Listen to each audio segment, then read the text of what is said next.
आज हम बात करने वाले हैं भारत की सबसे पुरानी पर्वत श्रृंखला की, अरावली की। ये वो विरासत है जो करोड़ों सालों से इस जमीन पर खड़ी है, लेकिन आज अपने ही वजूद को बचाने के लिए एक बहुत बड़ी लड़ाई लड़ रही है। जरा एक पल के लिए सोचिए, क्या होगा अगर ये पहाड़ जो उत्तर भारत के लिए एक तरह से सुरक्षा कवच हैं, अचानक से नक्शे से ही मिट जाएं? ये सवाल सिर्फ कोई कल्पना नहीं है, बल्कि एक ऐसी हकीकत की तरफ इशारा कर रहा है जो शायद हमारे होश उड़ा दे। 67 करोड़ साल, जी हाँ, इतना पुराना है ये। जरा इस आंकड़े के बारे में सोचिए। अरावली तब से है जब इस धरती पर इंसानों का कोई नामो निशान तक नहीं था। जो पर्वतमाला करोड़ों साल तक प्रकृति के हर थपेड़े को झेल गई, वो आज अचानक इतनी तेजी से क्यों बिखर रही है? तो जो सवाल हमने अभी पूछा, उसका जवाब सच कहूं तो दिल दहला देने वाला है। ये भविष्य की कोई चेतावनी नहीं है, ये अभी हो रहा है। इसी वक्त भारत के सबसे पुराने पहाड़ सचमुच हमारी आंखों के सामने रेत की तरह बिखर रहे हैं। अब जरा आंकड़ों पर आते हैं, क्योंकि सच तो यह है कि आंकड़े कभी झूठ नहीं बोलते। एक स्टडी के मुताबिक 1975 से 2019 के बीच, यानी सिर्फ 44 सालों में, अरावली का 7.5% हिस्सा, जो लगभग 5,700 वर्ग किलोमीटर का इलाका है, हमेशा के लिए खत्म हो चुका है। ये तबाही का एक बहुत बहुत बड़ा पैमाना है। तो सवाल ये उठता है कि अगर ये पहाड़ गायब हो रहे हैं तो इससे फर्क क्या पड़ता है? फर्क बहुत बड़ा है, क्योंकि अरावली सिर्फ पत्थर और मिट्टी का ढेर नहीं, ये उत्तर भारत की एक प्राकृतिक ढाल है।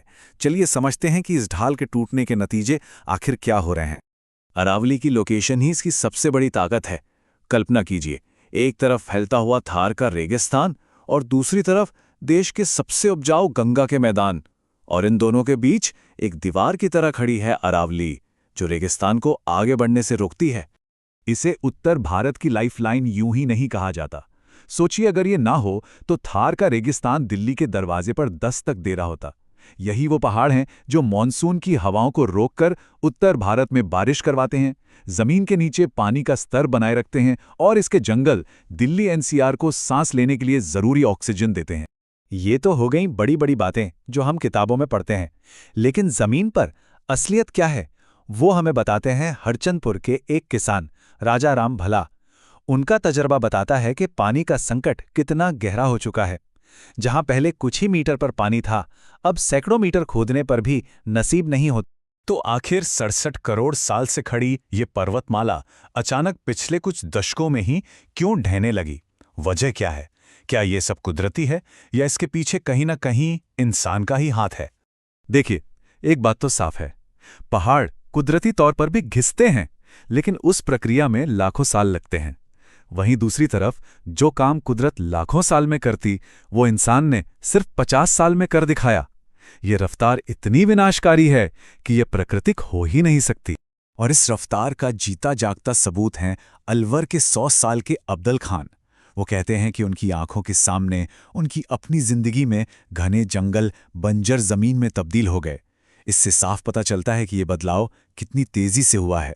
तो इस तबाही के पीछे सबसे बड़ा हाथ किसका है? जवाब एक ही है, खनन। अरावली की जमीन के नीचे जो खनिजों का खजाना छिपा है, वही उसकी बर्बादी का सबसे बड़ा कारण बन गया है। आप देखिए, देश का आधा तांबा, 90% संगमरमर, सब कुछ यहीं से आता है।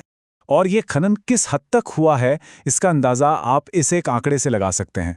जयपुर और अजमेर जैसे इलाकों के बीच 80% पहाड़ अवैध खनन की वजह से गायब हो चुके हैं, सपाट मैदान बन गए हैं। मतलब वह पहाड़ हैं ही नहीं। और ये सिर्फ कुदरत का नुकसान नहीं है, ये हमारी अर्थव्यवस्था को भी सीधी चोट पहुंचा रहा है। सोचिए, सिर्फ हरियाणा में, और वो भी केवल 2 साल के अंदर, अवैध खनन ने सरकारी खजाने को 2500 करोड़ का चूना लगाया। खनन के साथ साथ एक और विलन है इस कहानी में, बेतरतीब शहरीकरण। आंकड़े साफ दिखाते हैं कि कैसे इंसानी बस्तियां और इंडस्ट्रीज जंगल को निगलती चली गईं। ये वो विकास है जिसकी कीमत अरावली ने अपने अस्तित्व से चुकाई है। तो इतनी तबाही की कहानी सुनने के बाद एक सवाल मन में आता है, क्या अब बहुत देर हो चुकी है या अभी भी कोई उम्मीद बाकी है? अच्छी बात यह है कि एक उम्मीद की किरण जरूर दिखाई दे रही है। इस उम्मीद का नाम है अरावली ग्रीन वॉल प्रोजेक्ट। ये एक बहुत बड़ा और महत्वाकांक्षी आइडिया है जो अफ्रीका की ग्रेट ग्रीन वॉल से प्रेरित है। इसका लक्ष्य है अरावली के सहारे सहारे एक 1400 किलोमीटर लंबी हरी दीवार खड़ी करना। और इस प्रोजेक्ट का लक्ष्य सिर्फ पेड़ लगाना भर नहीं है, ये एक पूरा इकोसिस्टम वापस लाने का प्लान है।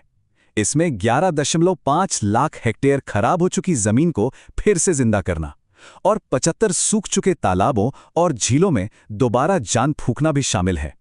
ये सिर्फ पैचवर्क नहीं, एक मुकम्मल बहाली का प्लान है। तो देखिए, कहानी घूम फिरकर हम पर ही आ जाती है। हम सब आज एक ऐसे मोड़ पर खड़े हैं जहां एक रास्ता चुनना है। एक रास्ता उस विकास की तरफ जाता है जो विनाश की कीमत पर आता है, और दूसरा रास्ता संरक्षण की तरफ जो हमारे भविष्य को बचाता है। बात बहुत सीधी और साफ है। जिस पहाड़ ने करोड़ों सालों तक हमारी रक्षा की, रेगिस्तान से, सूखे से, प्रदूषण से, आज वो खुद खतरे में है। अब उसे बचाने की बारी हमारी है। तो ये पूरा विश्लेषण इस एक सवाल पर आके खत्म होता है, क्या भारत के सबसे पुराने पहाड़ सिर्फ एक याद बनकर रह जाएंगे? क्या हमारी आने वाली पीढ़ियां इन्हें सिर्फ तस्वीरों और किताबों में देखेंगी?